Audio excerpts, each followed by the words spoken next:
Сәлеметсіздер ме? Каналға қош келдіңіздер. Бүгін осындай жұмсақ былбыраған пәтір нан жабамыз. Кешке ауызашарға осылай жауып жесеңіздер болады. Ол үшін бізге 300 грамм жылы сүт қажет,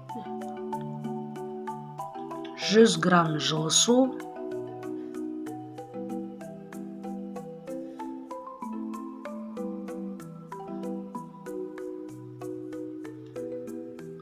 100 грамм май. Маргарин болсын, өсімдік майы болсын, қандай май болса да жарай береді. Енді осының үстіне жарты ас қасық тұз саламыз. 1 ас қасық шекер саламыз.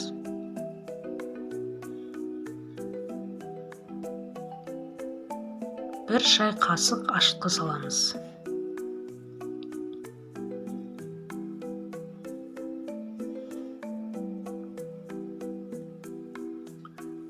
Енді барлығын жақсылап араластырып, осыған қажетті ұнымызды қосамыз. Ұнды алдын ала елеп алдық.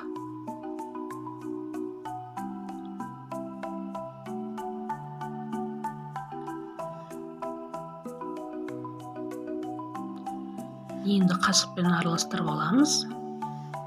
Кейін қолымызбен елейміз. Міне осындай қамыр шықты, 5 бармақтың қамырындай болып шығады. Енді осы нанның бетін жауып, нанның ашығанын күтеміз.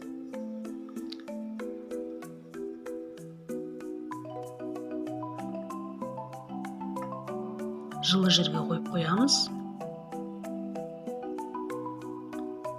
Міне нанымыз ашыды.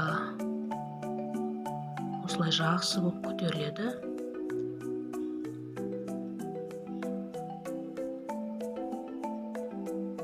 Енді осы қамырды алып, 3 бөлікке бөлеміз, 3 нан шығады.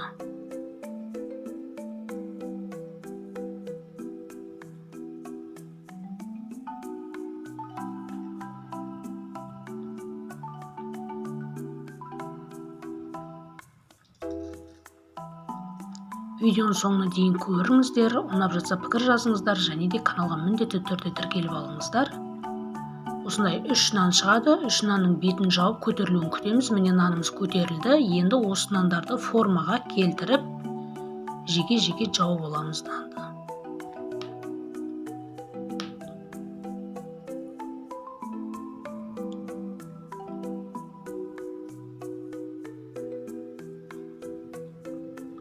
Міне формаға келтіріп алдық. Нанды жұқалап жайып аласыздар.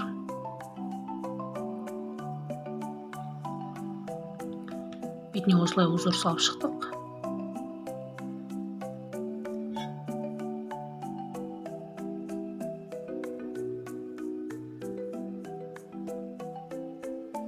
Бетіне жұмыртқа жағып шығамыз, нанымыз жылдырап тұру үшін.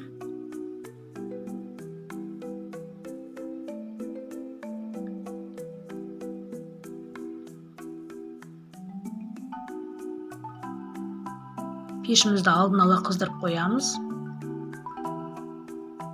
Енді осының үстіне ақ күнжіт пен қара күнжітті араластырып себеміз. Негізі міндетті емес. Мен екеуіне септім да, біреуіне сепкен жоқ. Балалар онша қалай бермейді.